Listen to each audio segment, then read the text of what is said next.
اور یہاں لاہور کی یونیورسٹی سے ٹرانسفر ہو کر آئے ہیں۔ شہرین کیمپس کے لان میں بیٹھی نوٹ بک پر لیکچر اتار رہی تھی جب ہادیہ دھپ سے اس کے قریب بیٹھتے ہوئے بولی۔ شہرین ہنوز اپنے کام میں مصروف تھی۔ ہفتہ بھر غیر حاضر رہ کر اس کا کافی نقصان ہو گیا تھا، اس لیے وہ ہادیہ سے مختلف لیکچرز نقل کر رہی تھی۔ ویسے یہ اپنی آفرین سر نوفل کے لیے آج کل ٹھنڈی آہیں بھرتی نظر آ رہی ہے، اور وہ انگلش ڈپارٹمنٹ کی امبر، وہ تو نوفل سر کی ایک جھلک دیکھنے کے لیے ہر وقت ہمارے ڈپارٹمنٹ میں چک پھیریاں لگا رہی ہوتی ہے۔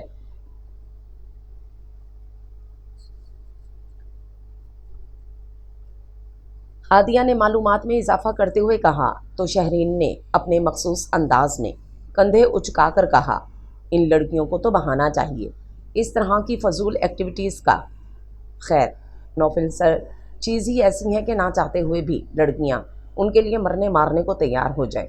پتہ ہے آفرین اور روبینہ کے درمیان تو شرط لگ گئی کہ کون نوفل سر کو اپنے دام الفت میں پھنساتا ہے۔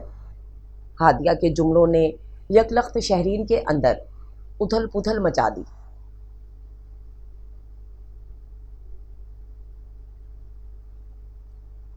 بہت سی تکلیف دہ اور اذیت انگیز باتیں اس کے ذہن میں آتی چلی گئیں۔ ہادیہ نہ جانے اور کیا کیا بول رہی تھی، مگر شہرین کے اندر بڑھتا ہوا شور اس کے دماغ کو معاف کیے دے رہا تھا۔ ماضی کی ایک آواز اس کے کانوں میں گونجی، ٹھیک ہے شہرین، تمہیں اپنے حسن اور ذہانت پر جب اتنا ہی گھمنڈ ہے تو نوفل حسن کو جھکا کر دکھاؤ، تب میں مانوں۔ اوہ کم آن عاتقہ، یہ اتنی بڑی ڈیل نہیں ہے۔ نوفل حسن صرف میری توجہ حاصل کرنے کے لیے بے نیازی دکھا رہا ہے، وگرنہ شہرین رضا کو آج تک کوئی نظر انداز نہیں کر سکا۔ تو پھر چیلنج، تم نوفل کو اپنا دیوانہ بنا کر دکھاؤ۔ عاتقہ کی آواز کی بازگشت ماضی کے کنویں سے ابھری اور اس کی سماعت میں گونجنے لگی۔ نہیں، مجھے تمہارا یہ چیلنج ہرگز قبول نہیں ہے عاتقہ، اچانک شہرین وحشت زدہ لہجے میں گھٹے گھٹے انداز میں چلا کر بولی، تو ہادیہ نے اچھل کر حیرت اور پریشانی سے اسے دیکھا۔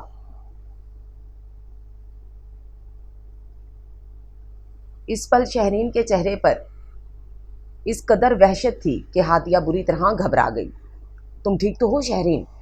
کون سا چیلنج اور یہ عاتقہ کون ہے؟ ہادیہ کی متفکرانہ آواز پر وہ چونکی، پھر چند ثانیے ہادیہ کو خالی خالی نگاہوں سے گھورتی رہی۔ شہرین کیا ہوا؟ تم ٹھیک تو ہو نا؟ ہادیہ نے اس کے ہاتھوں کو اپنے ہاتھوں میں لیتے ہوئے کہا، تو شہرین نے ایک گہری سانس کھینچی، پھر خود کو پرسکون کرنے کے انداز میں آنکھیں موند کر چند ثانیے بعد کھولیں۔ میں بالکل ٹھیک ہوں، اور پلیز اب کینٹین چلو، مجھے بہت بھوک لگ رہی ہے۔ وہ ہادیہ کو کچھ کہنے کا موقع دیے بغیر جلدی جلدی اپنی چیزیں سمیٹ کر اٹھی، جبکہ ہادیہ محض اسے دیکھتی رہ گئی۔ وہ جہانگیر کی برتھ ڈے پارٹی سے گھر واپس آئی تو اس کے والد رضا احمد نے اسے اپنے کمرے میں بلا لیا۔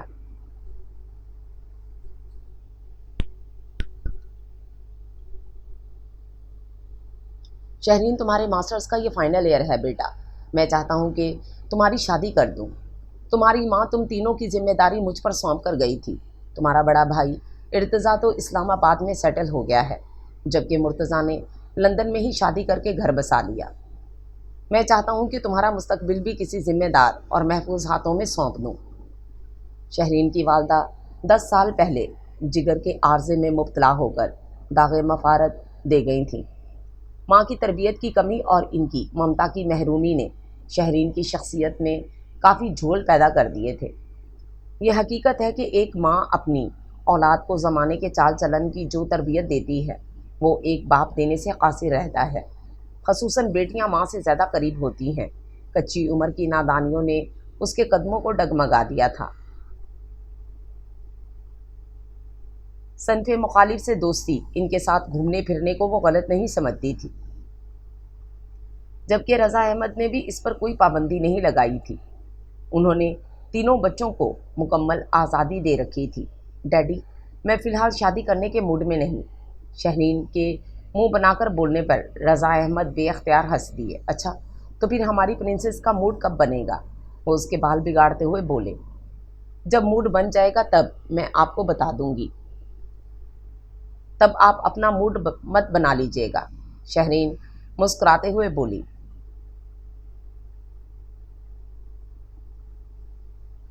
ایک دو دفعہ جب رضا احمد کے دوستوں نے انہیں شادی کا مشورہ دیا تھا تو شہرین بہت پریشان ہوئی تھی، مگر انہوں نے اسے یقین دہانی کروائی تھی کہ وہ کبھی بھی دوسری شادی نہیں کریں گے۔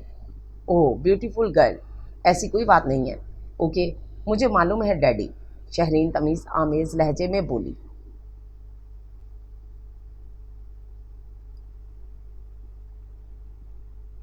کلاس روم میں اس وقت مکمل خاموشی تھی، صرف نوفل حسن کی دلکش آواز گونج رہی تھی۔ وہ انتہائی انہماک سے لیکچر دینے میں مصروف تھا اور تمام سٹوڈنٹس بہت غور سے اس کا لیکچر سن رہے تھے، جبکہ شہرین کا ذہن بار بار بھٹک رہا تھا۔ وہ ہر تھوڑی دیر بعد اپنے ذہن کو جھٹک کر نوفل حسن کے لیکچر کی جانب اپنا دھیان لگانے کی کوشش کر رہی تھی کہ مان زور و شور سے اس کے سیل فون کی بیل گونج اٹھی۔ نوفل حسن نے انتہائی ناگواری سے شہرین کی جانب دیکھا، جو اس پل بدحواسی میں اپنا بیگ الٹ پلٹ کر رہی تھی۔ پوری کلاس ہونٹوں میں دبی دبی ہنسی لیے اسے کافی دلچسپی سے دیکھ رہی تھی، جبکہ پیچھے بیٹھے اسٹوڈنٹس بھی آگے ہو کر شہرین کو دیکھنے کے چکر میں پہلو بدل رہے تھے۔ جو ہی شہرین نے اپنے سیل فون کی آواز کا گلا گھونٹا، نوفل حسن زور سے گرجا، مس شہرین، آپ کو کلاس روم میں بیٹھنے کے مینرز نہیں آتے؟ آپ نے اپنا سیل فون سائلنٹ پر کیوں نہیں رکھا؟ مجھے دیجیے فون۔ نوفل کے کہنے پر شہرین خاموشی سے اٹھی اور ڈائس پر جا کر موبائل فون رکھ کر اپنی جگہ پر آ گئی۔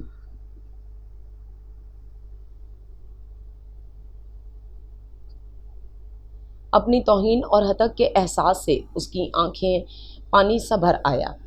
اس پل اس کا دل چاہا کہ سامنے رکھی موٹی سی کتاب اس کے سر پر دے مارے اور اچھی طرح اس کی طبیعت صاف کر دے۔ جیسے تیسے اس نے کلاس میں وقت گزارا اور نوفل کے جاتے ہی وہ انتہائی طیش کے عالم میں کلاس سے نکلی ہی تھی کہ اسی پل نوفل بھی پوری سپیڈ سے اندر داخل ہوا۔ تصادم شدید تھا۔ شہرین کا سر پوری قوت سے نوفل کے کشادہ سینے سے ٹکرایا۔ بمشکل نوفل نے خود کو گرنے سے بچایا، جبکہ اس کے وجود سے اٹھتی کولون اور پرفیوم کی خوشبو شہرین کے دماغ میں سما گئی۔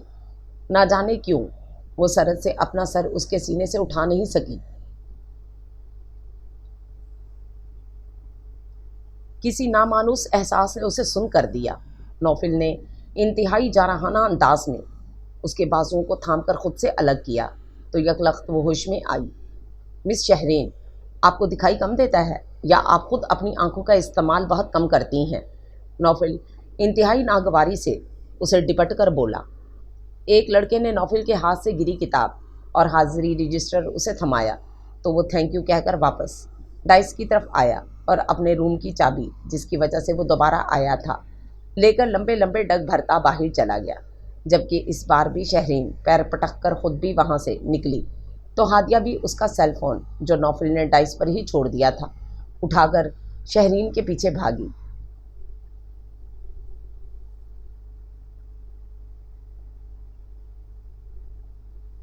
شہرین پر آج کل کنوتیت سوار تھی۔ اس کا دل کسی بھی کام میں نہیں لگ رہا تھا۔ ایک عجیب سی اداسی یاسیت کی رگوں پہ میں سما گئی تھی۔ 2 دن سے وہ کیمپس بھی نہیں جا رہی تھی۔ ہادیہ کا بھی کئی بار فون آیا، مگر مختصر بات کر کے وہ اسے بھی نظر انداز کر رہی تھی۔ وہ لاؤنج میں بیٹھی ٹی وی کے چینل سرچ کر رہی تھی کہ اس پل جہانگیر کی کال اس کے سیل پر آئی۔ پہلے تو شہرین نے سوچا کہ وہ کال نہ اٹینڈ کرے، پھر اس خیال سے جہانگیر فون کر کے اسے زج کر دے گا، یہ سوچ کر اس نے یس کا بٹن دبا دیا۔ شہرین، کیا ہے یار، تم تو مجھے بہت بور کر رہی ہو۔ 2 دن سے کیمپس نہیں آ رہی، نہ تمہارا کوئی میسج آتا ہے اور نہ کوئی فون کال۔ کیا مسئلہ ہے ڈیئر؟ جہانگیر کی جھنجھلائی ہوئی آواز اس کی سماعت سے ٹکرائی تو وہ ہلکے پھلکے انداز میں بولی، میں تھوڑی بزی تھی، تم سناؤ اور کیا چل رہا ہے؟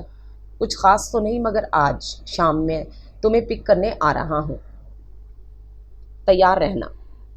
اوکے، وہ قطعیت بھرے لہجے میں بولا۔ میں جہانگیر، میرا کہیں بھی جانے کا موڈ نہیں ہے۔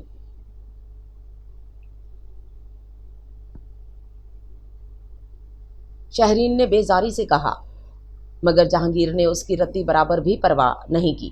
تمہارے موڈ کی ایسی کی تیسی، میں تمہیں 7 بجے پک کرنے آ رہا ہوں، بائے۔ جہانگیر اسے کچھ بھی بولنے کا موقع دیے بغیر فون بند کر گیا۔ تو وہ محض بے بسی سے سیل فون کو دیکھتی رہ گئی۔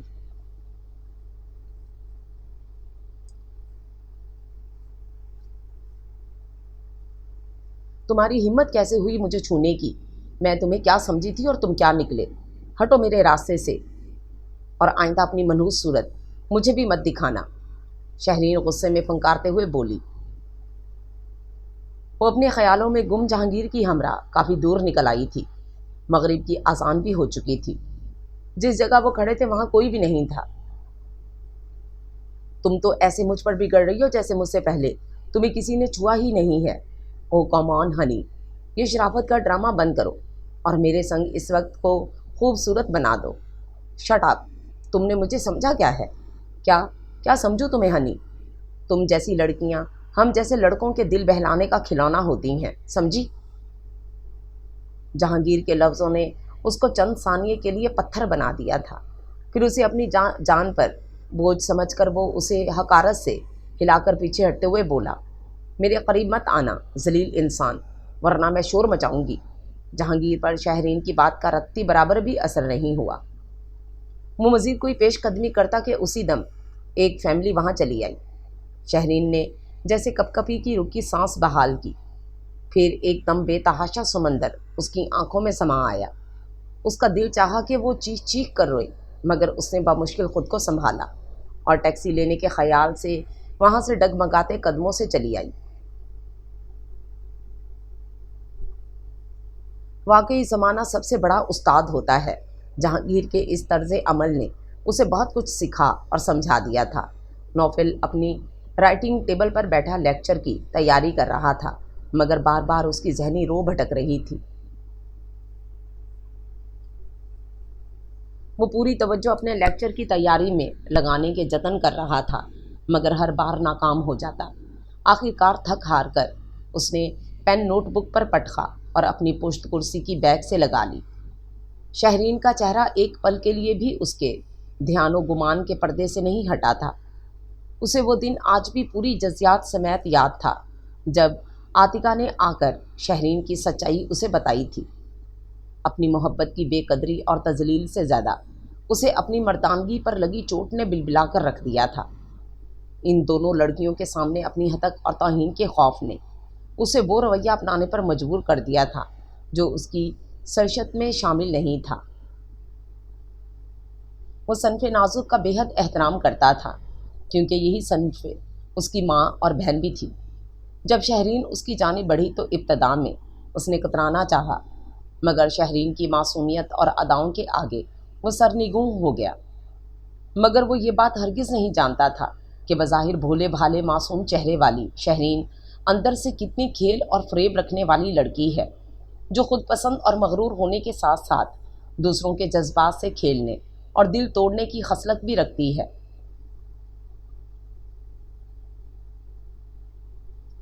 شہرین، میں نے تو تم سے تمام تر سچائی اور دل کی اتھاہ گہرائیوں کے ساتھ محبت کی تھی، مگر تم نے… خود سے بولتے بولتے یکدم نوفل نے ایک اذیت ناک انداز میں آہ بھری، تم نے محض مجھے اپنے سامنے جھکانے اور نیچا دکھانے کی خاطر محبت کرنے کا ناٹک کیا، حالانکہ میرا تو کوئی قصور بھی نہیں تھا۔ بے قصور اور بے خطا ہوتے ہوئے بھی تم نے مجھے وہ سزا دی جو مجھے تا حیات جھلساتی رہے گی، مجھے تڑپاتی رہے گی۔ تم اچھی نہیں ہو شہرین، بالکل اچھی نہیں ہو۔ آئی ہیٹ یو، جانے نوفل، آئی ہیٹ یو۔ کیسے نفرت کروں تم سے شہرین، کیسے؟ بے خودی کے عالم میں بولتے بولتے نوفل نے اپنا سر ٹیبل پر ٹکا دیا۔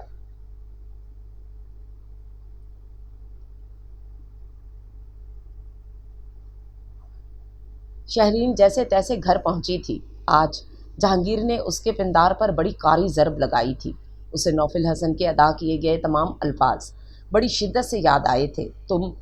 تم ٹھیک کہہ رہے تھے نوفل، میرے جیسی لڑکیاں شوپیسی تو ہوتی ہیں جنہیں رک کر لوگ پسند کرتے ہیں، سراہتے ہیں، ان سے دوستی تو کی جا سکتی ہے، مگر اپنے گھر کی زینت نہیں بنایا جا سکتا۔ تم نے بھی تو میرے ساتھ ایسے ہی کیا نا، اور میں کتنی بیوقوف اور احمق تھی کہ خود کو سستا کھلونا بنا کر تم جیسے کمینوں کے سامنے پیش ہوتی رہی۔ I hate you Naufal, I just hate you. تم بہت برے ہو نوفل، بہت برے۔ بولتے بولتے شہرین ہوش و خرد سے بیگانہ ہو گئی۔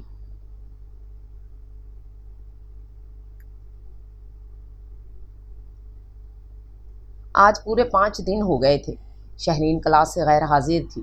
بے ارادی طور پر نوفل حسن کی نگاہیں لیکچر دیتے ہوئے بار بار عقبی بینچ کی جانب اٹھ رہی تھیں جو شہرین نے اپنے لیے مخصوص کر رکھی تھی، جبکہ اس کی دوست ہادیہ بینچ کے دوسرے کونے پر بیٹھی پورے انہماک سے لیکچر کے پوائنٹس نوٹ بک میں اتار رہی تھی۔ ایک دم نوفل کا دل ہر چیز سے اچاٹ ہو گیا۔ اس کا دل چاہا کہ وہ ہادیہ سے پوچھے کہ شہرین کیوں یونیورسٹی نہیں آ رہی۔ کلاس سے باہر نکل کر بھی اس نے یوں ہی نگاہیں دوڑائیں کہ کہیں وہ دکھائی دے جائے، مگر وہ اسے کہیں بھی نظر نہ آئی۔ مجھے تکلیف دینے کا کوئی موقع تم کیوں گواؤ گی شہرین، وہ دل ہی دل میں بولا۔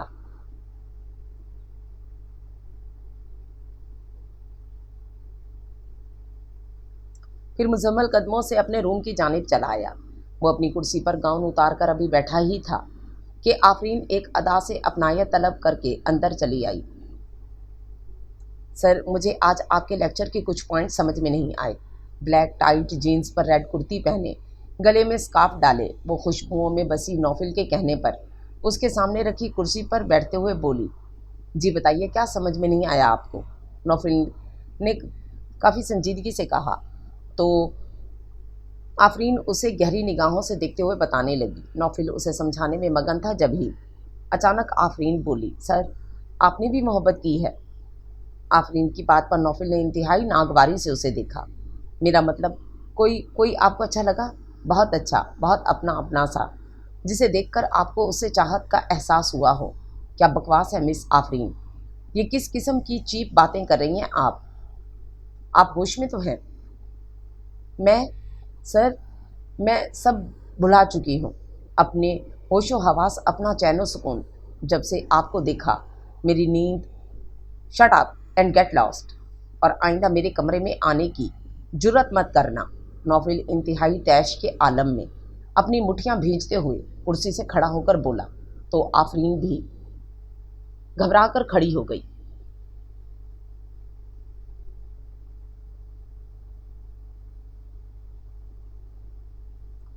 سر آپ نے سنا نہیں، آئی سیڈ گیٹ لاسٹ۔ آپ خود جائیں گی یا پیون کو بلاؤں؟ نوفل کا بس نہیں چل رہا تھا کہ آفرین کا چہرہ تھپڑوں سے سرخ کر دے، جبکہ دروازے پر کھڑی ہادیہ ہکا بکا سی اندر کا منظر دیکھتی رہ گئی۔ نوفل اپنی ڈائری ڈائس پر بھلایا تھا۔ ہادیہ کی نگاہ پڑی تو اس نے سوچا کہ ڈائری نوفل کو ان کے روم میں دے دی جائے۔ وہ ان کے کمرے کی جانب آئی تو آفرین کی باتیں سن کر بے ساختہ وہیں جم گئی۔ نوفل کا غصہ دیکھ کر ہادیہ بری طرح سہم گئی، جبکہ آفرین بھی اندر ہی اندر بری طرح خائف ہو گئی۔ اس سے پہلے کہ آفرین باہر آتی، ہادیہ سرد سے وہاں سے رفو چکر ہو گئی۔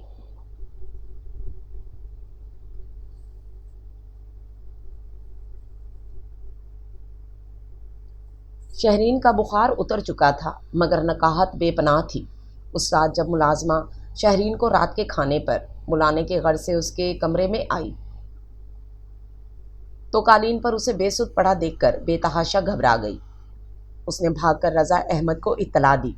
وہ تقریباً دوڑتے ہوئے اس کے کمرے میں پہنچے اور ملازمہ کی مدد سے بے ہوش شہرین کو بستر پر لٹایا اور فوراً ڈاکٹر کو فون کیا، جس نے گھر پر ہی ٹریٹمنٹ دے دی۔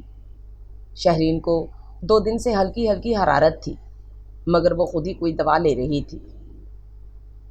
جہانگیر کی اس حرکت نے اسے سخت ذہنی دھچکا پہنچایا تھا۔ نوفل کے یہاں آ جانے سے بھی وہ مسلسل ذہنی دباؤ کا شکار تھی۔ ان سب عوامل کا نتیجہ اس کی بے ہوشی اور بخار کی صورت میں نکلا تھا۔ ہادیہ اس سے ملنے اس کے گھر آئی تو شہرین یوں ہی گمسم سی بیٹھی رہی،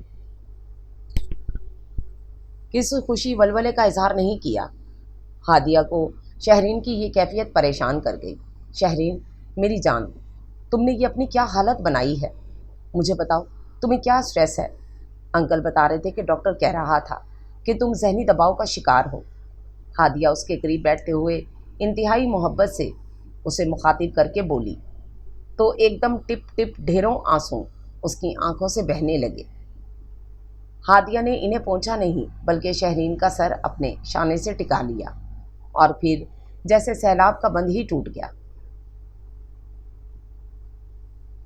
شہرین زاروں کی تار بلک بلک کر رو دی۔ ہادیہ نے اسے کھل کر رونے دیا تاکہ وہ اپنے اندر کی گھٹن جو نہ جانے کتنے دنوں سے اس کے اندر بھری اسے دیمک کی طرح کھوکھلا کر رہی تھی آنسوں کے سہارے باہر نکال سکے۔ جب وہ بہت سارا رو چکی تو خود ہی خاموش ہو گئی۔ اب بتاؤ کیا بات ہے؟ ایسا کون سا مسئلہ ہے جسے لے کر تم اتنی اپسیٹ ہو اور ڈسٹرب ہو؟ ہادیہ نے اسے بغور دیکھتے ہوئے پوچھا تو اسی پل شہرین نے اسے سب کچھ بتانے کا فیصلہ کر لیا۔ اسے کسی رازدار اور مخلص انسان کی ضرورت تھی جس کے آگے وہ اپنے دل کا حال کھول کر بیان کر سکے۔ میں جس سے محبت کرتی ہوں اس کے ساتھ میں نے محبت کرنے کا ڈرامہ کیا اور اس نے بھی مجھ سے فریب کا کھیل کھیلا۔ شہرین نے گردن جھکا کر کھوئے ہوئے لہجے میں کہا تو ہادیہ ناسمجھی سے پوچھا، کیا مطلب؟ جس سے تمہیں محبت ہے تم نے اس کے ساتھ محبت کا ڈرامہ کیا اور اس نے بھی تمہیں فریب دیا؟ بھائی شہرین، میری تو کچھ بھی پلے نہیں پڑا، تم کھل کر بتاؤ۔ شہرین نے ہادیہ کو لہجہ بھر کو دیکھا اور پھر دھیمے لہجے میں گویا ہوئی۔ میں 4 سال پہلے اپنی کزن لیلا کی شادی میں لاہور گئی تھی تو وہاں میری ملاقات ایک لڑکے سے ہوئی۔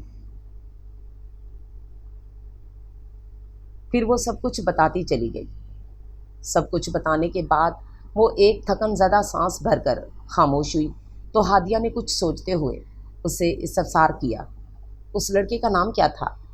نوفل حسن۔ کیا؟ شہرین کے منہ سے یہ نام سن کر اسے تو گویا 1000 وولٹ کا کرنٹ ہی لگ گیا۔ وہ بے ساختہ اپنی جگہ سے اچھلی، پھر انتہائی بے یقینی سے نگاہوں سے اس کی جانب دیکھتے ہوئے بولی، تمہارا مطلب ہے سر نوفل؟ اپنے سر نوفل؟ ہاں، وہی نوفل ہے جس سے میری ملاقات لاہور میں ہوئی تھی، اور محض عاتقہ کو نیچا دکھانے اور اپنی ناک اونچی رکھنے کی خاطر میں نے نوفل کی توجہ اور محبت حاصل کرنے کا چیلنج عاتقہ سے کیا تھا، اور یہی ٹاسک میں نے اسے بھی دیا تھا۔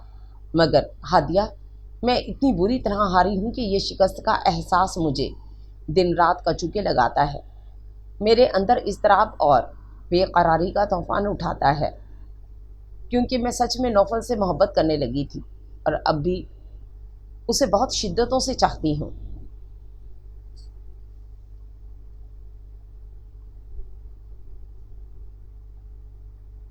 میں اس سے نفرت کرنا چاہتی ہوں، اپنے دل کے نہا خانوں سے اس کی شبیہ کو کھرچ کر پھینکنا چاہتی ہوں، مگر میں ہر بار ہار جاتی ہوں، شکست کھا جاتی ہوں اس کی محبت کے آگے۔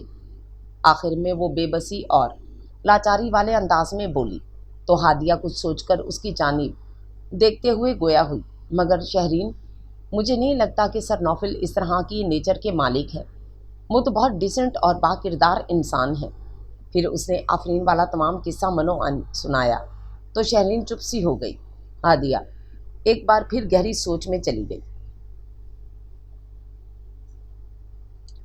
پھر انتہائی گہرائی سے بولی، سر نوفل نے اب تک شادی نہیں کی، ہو سکتا ہے کہ جس طرح محبت ہوتے ہوئے تم نے ان سے جھوٹ بولا ہو، اسی طرح انہوں نے بھی تم سے جھوٹ کہہ دیا ہو۔ ہادیہ کی بات پر شہرین نے تیزی سے سر اٹھا کر اسے انتہائی اچھمبے سے دیکھا، پھر زور زور سے نفی میں سر ہلا کر بولی، نہیں، ایسا نہیں ہو سکتا، ناممکن، یہ بالکل نہیں ہو سکتا۔ شہرین کے انکار پر ہادیہ محض اسے دیکھ کر رہ گئی۔ شہرین کا بخار اب اتر چکا تھا، مگر وہ خود کو کافی کمزور محسوس کر رہی تھی، اس کی وجہ سے اس نے فی الحال کیمپس جانا شروع نہیں کیا تھا۔ وہ سٹنگ روم کے آرام دہ صوفے پر نیمدراز چینل سرچنگ میں مصروف تھی۔ شہرین اس وقت خود کو بہت تنہا محسوس کر رہی تھی، پاپا بھی آفس میں تھے اور اپنی بھابھی سے بھی اس کے دوستانہ روابط قائم نہیں ہو سکے تھے۔ وہ شادی ہو کر جب آئی تبھی سے فریال بھابھی نے شہرین سے بہت روکھا رویہ رکھا تھا، پھر شہرین بھی فریال کا روکھا پھیکا مزاج دیکھ کر اس کے قریب نہیں آئی تھی۔ دونوں بھائی بھی اپنی اپنی زندگی میں مصروف و مگن تھے۔ اس پل اچانک شہرین کو اپنی ماں یاد آ گئی۔ بے ساختہ اس کی خوبصورت آنکھوں سے شفاف پانی بہنے لگا۔ وہ تقریباً 13-14 سال کی ہوئی تھی جب اس کی والدہ اس دنیا فانی سے کوچ کر گئی تھیں۔ 4 سال انہوں نے اذیت ناک بیماری میں کاٹے تھے۔ ماں کی آغوش، اس کی حدت، اس کی پیار بھری سرزنش، ان سب سے وہ بہت پہلے محروم ہو چکی تھی۔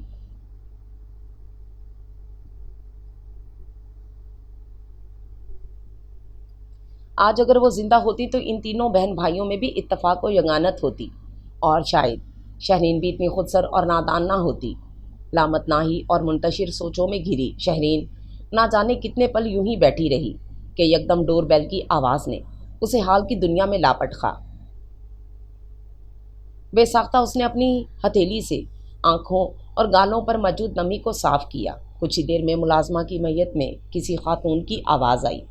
اس وقت کون آ سکتا ہے؟ شہرین فوراً آواز کو پہچان نہیں سکی۔ وہ قدرے متعجب ہو کر خود سے بولی۔ پھر جب تھوڑی ہی دیر میں لیلا کو اپنے بیٹے کی ہمراہ سامنے پایا تو خوشی اور حیرت سے اس کی چیخ ہی نکل گئی۔ او مائی گاڈ، لیلا باجی آپ! مجھے تو یقین ہی نہیں آ رہا، واٹ اے سرپرائز! یہ کہہ کر شہرین لیلا سے انتہائی جوش و خروش سے خوشی سے لپٹ گئی تو لیلا بھی ہنس کر بولی، بس میں نے سوچا کہ تمہیں آج سرپرائز دوں، بے وفا لڑکی۔ اگر تمہیں باجی کی اتنی یاد آتی تو مجھ سے ملنے ضرور آتی، لاہور۔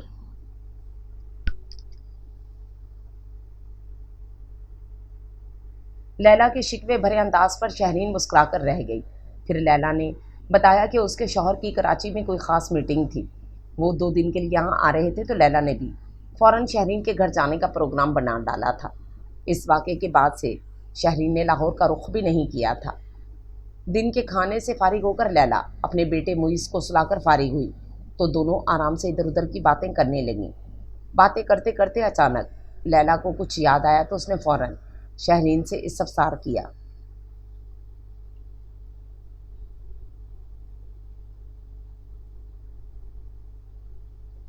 شہرین، عاشر کا دوست نوفل یہاں ٹرانسفر ہو کر یونیورسٹی میں آیا ہے، تمہاری ملاقات ہوئی؟ شہرین پل بھر کو گڑبڑائی مگر پھر سنبھل کر بے پرواہ انداز میں کندھے اچکا کر بولی، جی لیلا باجی، وہ ہمارے ہی ڈپارٹمنٹ میں ہیں۔ ہائے اللہ جی، یہ تو بہت اچھی بات ہے، بہت نائس اور اچھا لڑکا ہے نوفل۔ میں تو سوچ رہی تھی کہ اس کی شادی اپنی کزن سے کروا دوں، اور سچ پوچھوں تو تم مجھے نوفل کے لیے پرفیکٹ دکھائی دیتی۔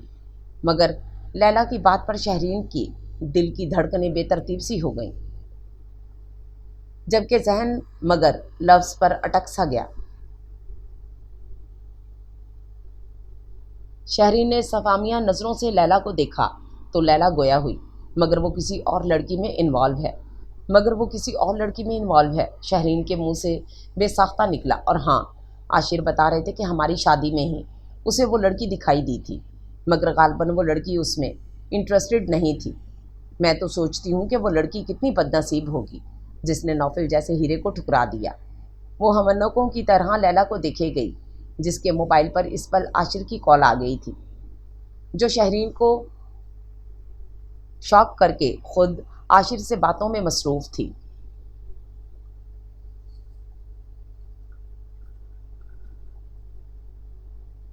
اس وقت شہرین کے اندر جیسے کئی دھماکے سے ہو رہے تھے۔ یہ کیسے ہو سکتا ہے؟ نوفل نے تو مجھ سے خود کہا تھا کہ وہ بھی میری طرح مجھ سے محبت کا ڈرامہ کر رہا تھا۔ وہ انتہائی متوج سی ہو کر خود سے بولی، یا اللہ، یہ کیا چکر ہے؟ لیلا باجی کیا کہہ رہی تھیں؟ کیا یہ سب سچ ہے؟ کیا ہادیہ کی بات ٹھیک تھی؟ کیا واقعی نوفل؟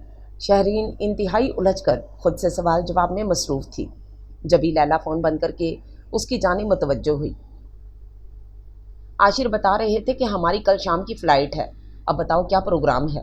لیلا کی بات پر شہرین نے انتہائی دقتوں سے خود کو سنبھالا اور بمشکل سر جھٹک کر ان کی جانب دیکھ کر مسکرا کر بولی، آپ بتائیں پروگرام، اگر کہیں چلنے کا موڈ ہو تو بتائیں۔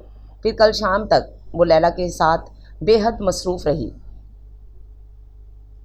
رات میں عاشر بھائی بھی آ گئے تھے۔ شہرین کا وقت بہت اچھا گزرا، جبکہ ذہن میں لیلا کی بات کانٹے کی طرح چبھتی رہی۔ لیلا اور عاشر کے جانے کے بعد جب اس نے انتہائی فرصت سے اس نہج پر سوچا تو یہ خیال ذہن میں در آتے ہی وہ مایوسی ہو گئی، ہو سکتا ہے کوئی اور بھی لڑکی ہو جو نوفل کو شادی میں ملی ہو، مگر مجھے کوئی لڑکی اس کے آس پاس دکھائی تو نہیں دی۔ اف میرے خدا، مجھے کچھ سمجھ میں نہیں آ رہا، وہ بے تحاشا تھک کر خود سے بولی۔ اس کا ذہن واقعی کچھ سوچنے سمجھنے کو آمادہ نہیں تھا، مگر وہ اپنے دل کو